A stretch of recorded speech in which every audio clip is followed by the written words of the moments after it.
बिस्मिल्लाहिर्रहमानिर्रहीम। अस्सलाम वालेकुम। Sprinkler drip irrigation system YouTube channel में खुशामदीद। दोस्तों, गुज़रते वक्त के साथ साथ आप ये नोट कर रहे हैं कि तमाम सरकारी इदारे, तमाम गैर सरकारी इदारे और तमाम ज़मींदार इस बात पे आहिस्ता आहिस्ता मुत्तफ़िक हो रहे हैं कि बहरहाल हमारे ज़मींदार को कदीम निज़ाम आपाशी से निकल कर जदीद निज़ाम आपाशी की तरफ आना चाहिए।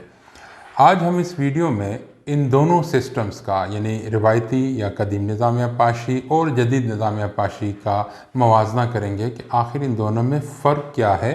याद रखिएगा, आज के इस वीडियो में हम इनके फ़ायदे या नुकसानात पे बात नहीं करेंगे, बल्कि उसके लिए हम एक अलग वीडियो रिकॉर्ड हमने की है और ऊपर आपको उसका लिंक भी नज़र आ रहा होगा, डिस्क्रिप्शन में भी उसका लिंक है। लेकिन आज हम इस वीडियो में जो बात करेंगे, हम एक्चुअली दोनों को मवाजना करेंगे कि आखिर जो जदीद निज़ाम आपाशी है उसमें ऐसी क्या ख़ास बात है जिसकी वजह से सारे लोग उसकी तरफ आना चाह रहे हैं, और इसी तरह कदीम निज़ाम आपाशी में ऐसी क्या कबाहतें हैं जिसकी वजह से लोग उसको तर्क करना चाह रहे हैं। तो दोस्तों, हम शुरू करते हैं इसको। सबसे पहले तो मैं आपको ये बताना चाहूँगा कि पौधे भी इंसानों की तरह ना सिर्फ ये कि सांस लेते हैं बल्कि खुराक भी लेते हैं, और ये दोनों काम वो अपने जड़ों के ज़रिए से करते हैं। जिस तरह जब हमें भूख लगती है तो हम खाना खाते हैं, जब हमें प्यास लगती है हम पानी पीते हैं, और खाना खाने के दौरान या पानी पीने के दौरान हम अगर चाहें तो सांस ले सकते हैं बड़ी आसानी से, और जब हमें खाना या पीना नहीं होता तो भी हमारी सांस रूटीन में चल रही होती है। इसी तरह पौधा भी रूटीन में सांस ले रहा होता है। जब उसको प्यास लगती है तो वो पानी पीता है, और जब उसको भूख लगती है यानी जब हम खाना खाते हैं तो उसको अगर हम देखें तो पौधा तब भी पानी ही पीता है, और वो जो उसकी खुराक होती है बेसिकली वो हमने पानी में मिक्स करके उसको दी होती है। यही वजह है कि जब आप खाद लगाते हैं तो आप पानी लगाते हैं ताकि खाद उसमें मिक्स होके जड़ों में पहुँचे, और वहाँ से पानी के ज़रिए पौधा अपने जड़ों के थ्रू वो सारी पानी को सक करके अपने पत्तों में लाता है, और वहाँ फिर उसमें से जो हमारी खादें हैं, जो उसका खुराक है, वो अलग हो जाती हैं, पानी अलग हो जाता है, और एक पूरा प्रोसेस चलता है। तो जिस तरह इंसानों की ज़रूरत होती है पानी, खुराक और हवा की, इसी तरह पौधों को भी एक ही वक्त में पानी, खुराक और हवा की भी ज़रूरत रहती है। अब जदीद जो पुराना निज़ाम आपाशी है, जिसे हम खुला पानी लगाते हैं या सैलाबी पानी लगाते हैं, उसका मसला क्या है, हम करते क्या हैं। हम ज़मीन तैयार करते हैं और उसके बाद खुला पानी लगा देते हैं। उमूमन 5 इंच का या 6 इंच का एक पाइप होता है जिसमें बड़े प्रेशर से पानी निकल रहा होता है और आगे जा रहा होता है। ये माइंड में रखिए कि 5 या 6 इंच का जब पानी पूरे प्रेशर से आ रहा होता है तो वो तकरीबन 1.25 लाख लीटर से लेकर 1,40,000 लीटर 1 घंटे के पानी निकाल रहा है। अब ये सारा पानी हमारी ज़मीनों में जा रहा है, और हमारी ज़मीनें अगर वो खुश्क हैं तो पहले तो वो सारा पानी अपने अंदर जज़ब करता है, और उसके बाद जब वो पूरे से उसके मसाम फुल हो जाते हैं, भर जाते हैं पानी से, तब जाके वो पानी को आगे जाने देता है। इसलिए आपने देखा होगा कि रेतीले इलाकों में पानी आगे बड़े मुश्किल से जाता है, क्योंकि जितना भी पानी होता है रेत उसको जल्दी से पी रही होती है, और फिर कुछ पानी उससे नीचे ड्रेन भी हो रहा होता है। तो इसलिए रेत में जब हम पानी लगाते हैं तो हम बड़ा पानी लगाते हैं ताकि वो आसानी से आगे चले। तो अब जब होता यह है कि आपने 1.25 लाख या 1.5 लाख लीटर पानी जब 1 घंटे के हिसाब से लगा रहे हैं, वो सारा पानी ज़मीन के मसामों में जाके फुल हो रहा है, और फिर जब आप आखिरी एकड़ तक पानी लगा चुके होते हैं और आप पीछे से पंप या खाला बंद करते हैं, नक्का बंद करते हैं, तो होता क्या है कि आपके पूरे फसल में, जहाँ आपने फसल लगाई है, पूरे खेत में पानी ही पानी आपको नज़र आ रहा होता है। जिस तरह आपको ऊपर पानी नज़र आ रहा है, इसी तरह ज़मीन के नीचे जहाँ तक जड़ें हैं वो सारी जगह पानी से फुल हो चुकी होती है। इसकी मिसाल बिल्कुल ऐसी है कि जैसे ये जो स्पॉन्ज है ये आपकी ज़मीन का वो टुकड़ा है, और आपने इसको ज़मीन में इसको पानी में पूरी तरह भिगो दिया। अब जब मैं इसको उठाऊँगा तो आप नोट करें, इसमें से ये पानी गिर रहा है। ये वो पानी है जब वो हमारे जड़ों के नीचे से जो पानी है वो नीचे गिरना लगता है तो वो पानी हमारे लिए ज़ाया हो गया, हमारे किसी काम का नहीं है। इसकी मिसाल ऐसी है कि मेरे सामने एक गिलास में पानी है लेकिन मेरे हाथ के दस्तरस से वो दूर है, तो बेशक वो पानी पड़ा हुआ है लेकिन मेरे लिए किसी काम का नहीं है। इसी तरह जो रूट जोन से ये जो पानी नीचे गिर रहा है, जो आपको नज़र आ रहा है, जो जड़ों के रीच से बाहर निकल रहा है, जहाँ जड़ें नहीं हैं और पानी वहाँ गिर गया है, वो पानी तो बिल्कुल ही बेकार हो गया हमारे लिए। अब जो पानी जड़ों में आ भी चुका है तो उसकी मिसाल ऐसी है जैसे कि ये स्पंज, मैं स्पंज को दबाता हूँ तो आप ये देखें इसमें से ढेर सारा पानी नीचे चला गया। अब ये देखें कि इस स्पॉन्ज को आप समझ लें कि आपकी ज़मीन है, आपका खेत है, इसके जितने मसाम है, तो जब हमने खुला पानी लगा दिया है तो क्या हुआ, इसके सारे मसाम पानी से भर गए। अब उसी फसल की जड़ें इसके अंदर है। अब क्या होगा, फसल जब सक करेगा यानी हवा लेने की कोशिश करेगा उसकी जड़ें, तो क्या होगा, उसको हवा नहीं मिलेगी क्योंकि सारे मसाम तो पानी से भरे हुए हैं। तो क्या करेगा, उसको हवा की बजाय पानी मिलेगा। अब ठीक है, पौधे को पानी की भी ज़रूरत है, खुराक की भी ज़रूरत है, लेकिन उससे कहीं ज़्यादा ज़रूरत उसे सांस लेने की है, उसे ज़िंदा रहने के लिए है, सांस की ज़रूरत है। इसकी मिसाल ऐसी है कि एक बड़े से तालाब में हम अपना सर डुबो दें और फिर सांस लेने की कोशिश करें तो यकीनन हमें तकलीफ़ होगी और हम बड़े प्रेशर में, दबाव में आएंगे, हमारी सांस रुक जाएगी, हमें तकलीफ़ शुरू हो जाएगी।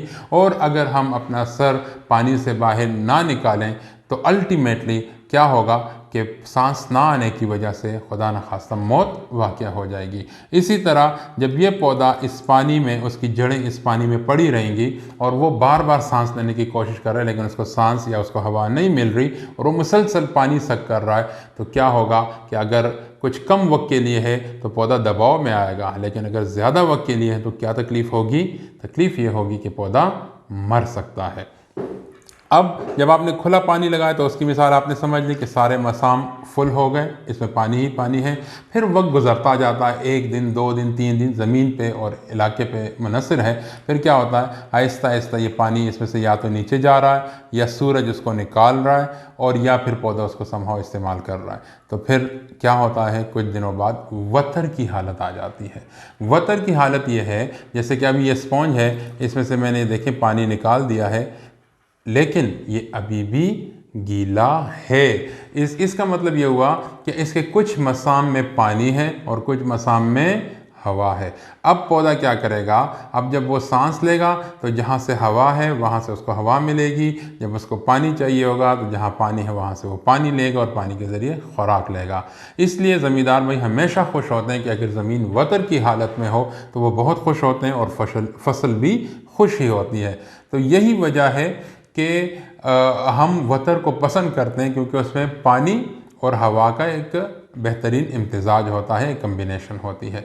अब आप ये देखें, अब इसको बज़ाहिर ये खुश नज़र आ रहा है लेकिन अगर इसमें मैं ये टिश्यू पेपर रखूँगा तो आप ये देख सकते हैं कि ये टिश्यू पेपर गीला हो गया है। इसका मतलब है इसमें अभी भी पानी मौजूद है, ये देख सकते हैं आप। तो इसको कहते हैं, आप इसको समझाने के लिए कह रहा हूँ कि ये वतर की हालत है। अब इसमें हल्का फुल्का पानी भी है और इसमें हवा भी है। अब अगर इसको मैं दोबारा डुबोता हूँ और अभी इसको मैं निकाल के इस टिश्यू को दोबारा लगाता हूँ तो ये देखें कि तब टिश्यू की क्या पोजीशन थी और अब टिश्यू की क्या पोजीशन है।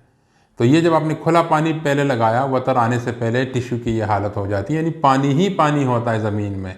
लेकिन जब आप इसको वतर की हालत में कुछ दिन गुजरने के बाद जब ये आता है तो फिर इसमें कुछ मसाम में पानी होता है, कुछ में हवा, तो पौधा बड़े इजीली हवा भी लेता है, सांस भी लेता है और खुराक भी लेता है। अब कुछ दिन मज़ीद गुजर जाते हैं। अब ये जो पहला फ़ेज़ था जब पानी ही पानी था तो पौधा दबाव में था। दूसरा फ़ेज़ आया जब वतर में था तो पौधा बड़ा खुश था, वो पानी भी पी रहा था, खुराक भी ले रहा था पानी के ज़रिए और हवा भी ले रहा था, सांस भी ले रहा था। कुछ दिन और गुजरते हैं तो वतर भी ख़त्म हो जाता है और ज़मीन हो जाती है खुश्क। अब जब ज़मीन खुश्क होती है तो अब क्या हुआ, उसकी मिसाल इस स्पॉन्ज की तरह है जिसको मैंने अभी पानी में नहीं डाला, या फिर इस स्पॉन्ज की तरह है जिसको मैं बिल्कुल इसका मैं पानी निकाल देता हूँ कम्प्लीटली और ये तकरीबन खुश्क होने के करीब आ गया। तो या तो ये मिसाल समझ लें या इसको समझ लें। अब इसमें क्या है, अब इसमें बिल्कुल पानी नहीं है, ये बिल्कुल खुश्क है, इसमें पानी का एक कतरा भी नहीं है। अब क्या होगा, इसके सारे मसाम हवा से भर गए हैं, लेकिन बदकिस्मती से इसमें पानी नहीं है, और पानी नहीं है तो पौधे के लिए खुराक नहीं है। अब इसकी मिसाल ऐसी है कि मुझे भूख लगी है तो मुझे खुराक नहीं मिल रही, आपको भूख लग रही है, आपको खुराक और पानी नहीं मिल रहा, हाँ आप सांस ले सकते हैं, तो जाहिर सी बात है कि आप दोबारा दबाव में आएंगे। आप 1 दिन 2 दिन इंतज़ार तो कर सकते हैं, लेकिन उसके बाद आपकी हालत बिगड़ जाएगी। इसी तरह पौधा, अब आप सांस ले रहे हैं लेकिन आपकी हालत फिर भी बिगड़ेगी, क्योंकि अब आपको एनर्जी चाहिए, आपको खुराक चाहिए, वो नहीं मिल रही। तो पौधा भी जब खुश ज़मीन में वतर आने के बाद कुछ दिन और गुजरते हैं, ज़मीन खुश्क होती है, तो पौधा दोबारा से दबाव में आता है, क्योंकि अब उसको पानी नहीं मिल रहा और पानी के ज़रिए खुराक नहीं मिल रही। अब उसको क्या हो रहा है, हाँ अब उसको हवा मिल रही है, सांस वो ले सकता है। तो इसका मतलब ये हुआ कि हम पौधे के पूरे जो ग्रोथ सीज़न है, यानी जहाँ से आपने बिजाई की और जब आपने बर्दाश्त किया फसल को, तो 3 हिस्सों में हम तकसीम कर सकते हैं। एक हिस्सा जब ज़मीन पूरी तरह पानी से भरी हुई है, उसे सांस लेने में तकलीफ़ है। दूसरा हिस्सा जब ज़मीन वतर में आ गई है, वह सांस भी ले सकता है और वो खुराक भी ले सकता है।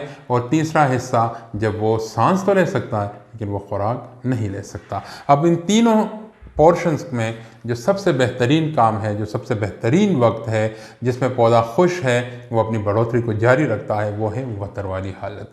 और जो सबसे ख़राब पोजीशन है वो शुरू की है जब सारा कुछ पानी से भरा हुआ है या जब ज़मीन बिल्कुल खुश्क है। अब इन 2 स्टेजेस पे क्या होता है कि पौधा दबाव में आता है, वो अपनी बढ़ोतरी को रोक देता है, क्योंकि उसको अपनी जान बचानी है। सबसे पहले वो अपनी जान बचाएगा, फिर उसके बाद वो बढ़ोतरी करेगा। और उसकी बढ़ोतरी, जैसे गंदम है, उसकी बढ़ोतरी क्या है, उसकी बढ़ोतरी जो गोशे हैं, जो दाने हैं, जो उसकी हाइट है, उसके पत्ते हैं, ये उसकी बढ़ोतरी है। और यही चीज़ हम इस्तेमाल करते हैं, हम उससे दाने निकालते हैं, वही दाने हमारे काम के हैं, उसी के लिए तो हम फसल उगाते हैं। तो अब उसने वो काम रोक दिया है, अब वो क्या कर रहा है, अपने आप को बचा रहा है। इसलिए आप देख सकते हैं कि जहाँ पानी कम हो या जो ज़मीनों में पानी बहुत ज़्यादा लगा रहे बहुत देर तक, तो गंदम की हाइट कम रह जाती है, कद कम रह जाता है, दाना कम लगता है, कमज़ोर लगता है, उसमें जो गंदम के जो दाने हैं उसका साइज़ छोटा रह जाता है और वो गैर मयारी गंदम होता है। क्यों? इसलिए कि वो ज़्यादातर देर उसने बढ़ोतरी की बजाय अपनी ज़ात को, अपनी जान को बचाने में वक्त लगा दिया। इसका मतलब ये है कि जो रिवायती तरीके हैं हमारे, जो कदीम तरीके हैं, उसमें क्या होता है कि पौधा अपनी ज़िंदगी का तकरीबन 60 से 70% जो दिन हैं उसकी ज़िंदगी के, वो दबाव में गुजारता है, और 30 से 40% जो हिस्सा है वो अपनी ज़िंदगी का वो वतर की हालत में गुजारता है, जब वो खुश होता है। ज़मीन जब वतर में होती है वो खुश होता है। इसका मतलब सीधा सीधा ये है कि आपकी बढ़ोतरी मुतासिर होगी, गंदम के दाने कम लगेंगे, पैदावार कम होगी। गंदम एक मिसाल के तौर पर कह रहा हूँ, आप किसी भी चीज़ को इसमें शामिल कर सकते हैं, किसी भी फसल को शामिल कर सकते हैं। अब आते हैं कि ये तो कबाहतें हैं पुराने निज़ाम पाशी की। जदीद में क्या होता है, जदीद निज़ाम पाशी में हम क्या करते हैं, हम ये कोशिश करते हैं कि ज़मीन को हर वक्त वतर में ही रखा जाए।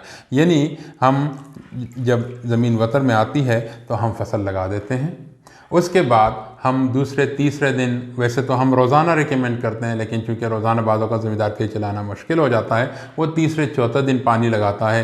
तो इसका मतलब आज ये पौधा वतर में, ज़मीन वतर में है, पौधा बड़ा खुश है, 2-3 दिन या 1.5 दिन या 2 दिन या 3 दिन गुजरने के बाद इसका वतर जब खुश्क वतर की तरफ जाने लगता है, तो आप थोड़ा सा पानी स्प्रिंकलर या ड्रिप की मदद से, जैसे मैंने इस पर डाला है, और डाल देते हैं। तो ये पौधा, ये ज़मीन दोबारा वतर में आ जाती है।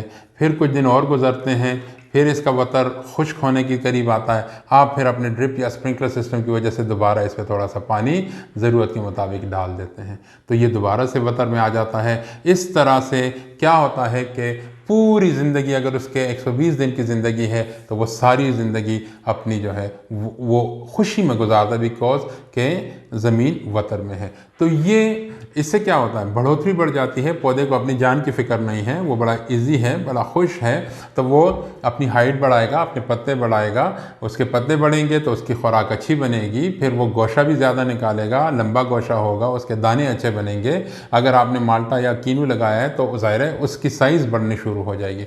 और चूँकि जदीद निज़ाम आपाशी में ये बात मुमकिन है कि आप पूरे फसल को एक जैसा पानी लगाएं।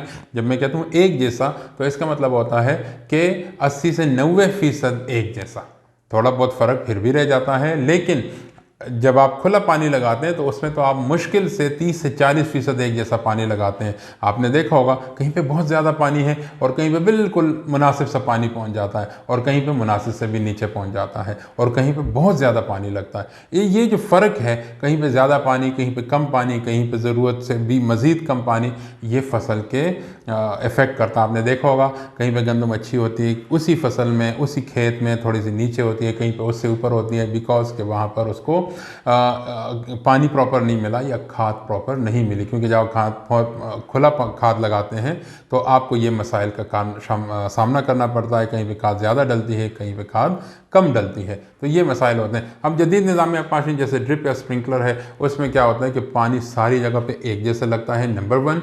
और उसके बाद दूसरा जो है, क्योंकि आप खाद पानी में ही मिक्स करके लगा रहे होते हैं, तो जिस तरह पानी एक जैसा लग रहा है 80 से 90%, उसी तरह खाद भी 80 से 90% एक जैसी लग रही है, तो फसल की बढ़ोतरी मज़ीद बढ़ जाती है। इससे क्या होता है, पैदावार बढ़ती है और आपके फाइनेंशियल सिचुएशन बढ़ती है। जो आप इनपुट दे रहे हैं वो कम हो जाती है, जो आप फसल ले रहे हैं वो ज़्यादा हो जाती है, तो एक खुशहाली आती है और ज़्यादा कमाई होती है। तो ये बेसिक फ़र्क था जदीद निज़ाम में और पुराने निज़ाम आपाशी में। अगर आपने जदीद निज़ाम आपाशी के जो फ़ायदे हैं वो सुनना चाह रहे हैं या उसको समझना चाह रहे हैं, तो ऊपर लिंक है जिसमें हम ये सारी चीज़ें रिकॉर्ड कर चुके हैं, वो वहाँ आप देख सकते हैं। उम्मीद है दोस्तों आपको ये वीडियो पसंद आई होगी। Thank you so very much. अस्सलाम वालेकुम।